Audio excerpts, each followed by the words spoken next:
Stuart, congratulations. It's been one of those days or nights for you again. How did you feel this time? Yeah, great actually. I think the way we set the whole game up throughout the day, we were sort of building towards knowing we wanted to bowl as much as possible under the lights with the harder pink ball. I think we knew if we could try and get 20, 25 overs in, with New Zealand's quality at the top of the order, making breakthroughs was going to be crucial in the result of this Test match. So the way the guys played aggressively to get the scoreboard moving, I mean, Brookie's knock was really special. Ruti found that sort of ODI rhythm, didn't he? And, you know, Robbo putting crucial runs on towards the end made us feel really comfortable. I think we'd have been happy as a bowling group with sort of 320, 330. So to get anything above that made us feel really comfortable. And you know, it's just a different pitch to bowl with in the lights. It just feels like it's drier than the first innings, but it just felt like it nips pretty quickly under lights. And found a really good rhythm. And for me, like getting a wicket early always just settles me. And once I got Conway, I just felt like it could be my day. I mean, were you licking your lips at the timing of when you got that ball in your hand? It was just on the turn, and did you really feel that the cards were in your favour? Yeah, it was all set up. Sort of all our conversation through the day was all about not so much runs, all about the timing of when to bowl, which is a bit weird. You know, that's just the sort of day-night system, isn't it? But it's nice to be on that side where you can control. You've got to put a lot of hard work in to control that when you can bowl at the good times. But you know, Timmy bowled a couple this morning that nipped back to Ruti from a bit wider, but that gave, you know, the bowlers just looked at each other and thought, you know, that's a bit of us if we can hit good length. And I know I'm always a better bowler when I just can keep it as simple as possible, and I knew that if I could wobble the ball hitting the pitch as hard as I possibly can to bring the stumps into play, that was my only game plan. And it was great that worked out this evening.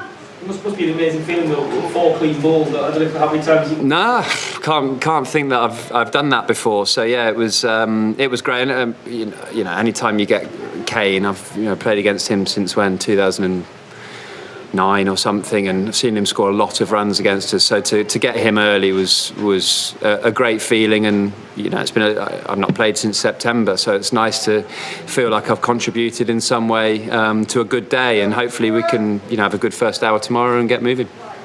Does that kind of live in your list, your sort of Hall of Fame list? We know you've got these spells that sort of sit up on. If I'd have got 5 tonight, maybe, but not yet.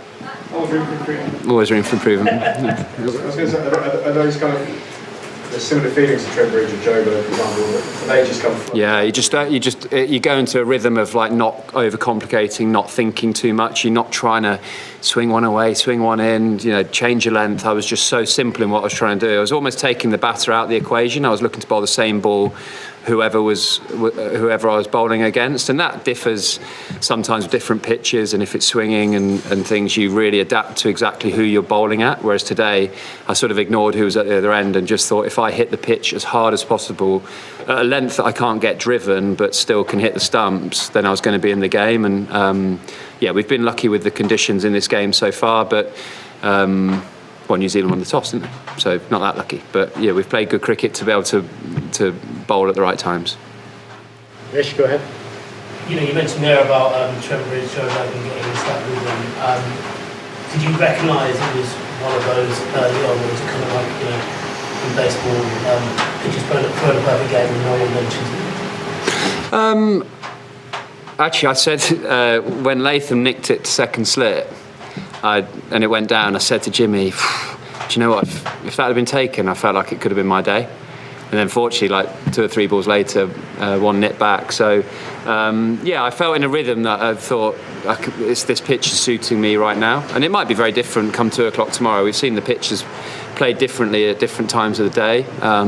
So we knew all our talk at the 40-minute break was inroads tonight. Let's bowl as much as we possibly can tonight, because if we can get their quality batters out early in the conditions that suit us, that can set the Test match up. Did you want to 11 over? No, I was buggered. Yeah, I didn't want a 10th, to be honest, but Stokesy wasn't having it. Yeah, it was. I think it's a pitch that you've really got to slam the wicket. So, I felt like I bowled nicely. I was hitting the pitch, but I felt in my last over I just lost a little bit of snap. But there's a little bit of spin there as well. It's quite encouraging for Leachy. So, it's a pitch that I think you've got to be really hitting the pitch hard on. So tomorrow we'll probably go short, sharp spells of a seamers, Leachy from one end after a bit and fire away. George, and then we'll finish with Chris. I've probably heard the answer already, but was there any sense at all in the dressing room at any stage in the first session that we might change tack and they might be New Zealand might be getting back in the game? I can't remember what the equation was at that stage. Yeah, was there a period when we were like 220 ahead for 5 maybe or something? I didn't hear any sort of...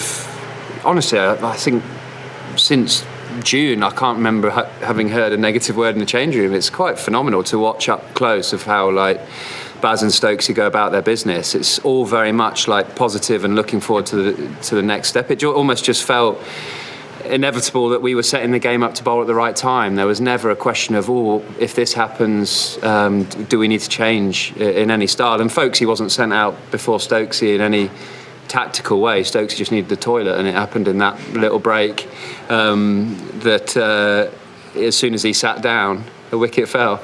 So I think it was all based around getting enough runs but peaking bowling at the right time. But you talked about it being negative, but it was before the first interval on the third day.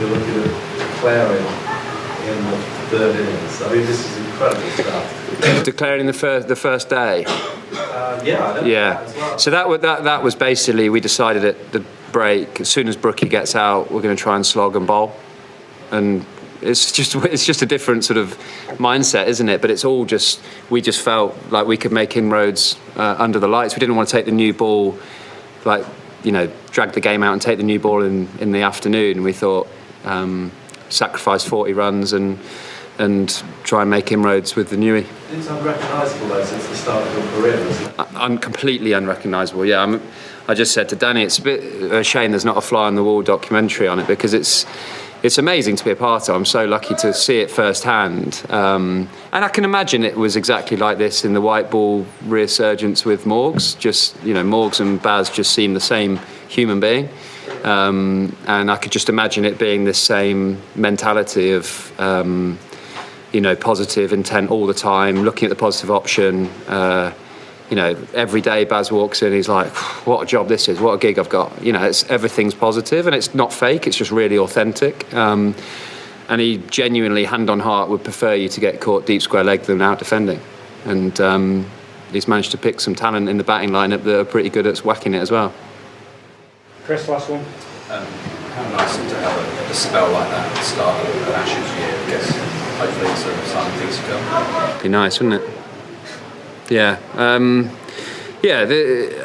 I think part of our strength at the minute is we never look far ahead. We never talk about what's coming in the future. But as players, it's hard to ignore. You know that you want to be playing good cricket going into a series like that, and I think we're well aware that you need a good squad for that sort of intense cricket, and we're building that. We've got a group of bowlers that can take wickets in different conditions, and we've got, for the first time since probably Straussy retired, we've got batters who should be in the team who almost spare batters, if that makes sense. I think that Johnny Bairstow's obviously injured at the minute, but he's not in this top 6. I can't think of many times in the past sort of 10 years that we've had a spare batter who should be playing who's not playing, which is a great place to be. We know that form goes a bit like a graph, can go in and out, but it's good that we've got a sort of a lot of talent ready to go and all buying into the style that we're looking to play. And it's sort of the first 4 tests of last summer, there could have been a bit like, will it last? Is it sustainable? Can you play like this? But players are coming into the side and playing that style. The Lions are playing that style from some of the scores that I've seen.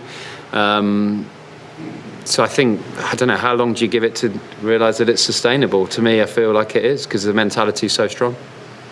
Brilliant, thank you. Cheers, boys.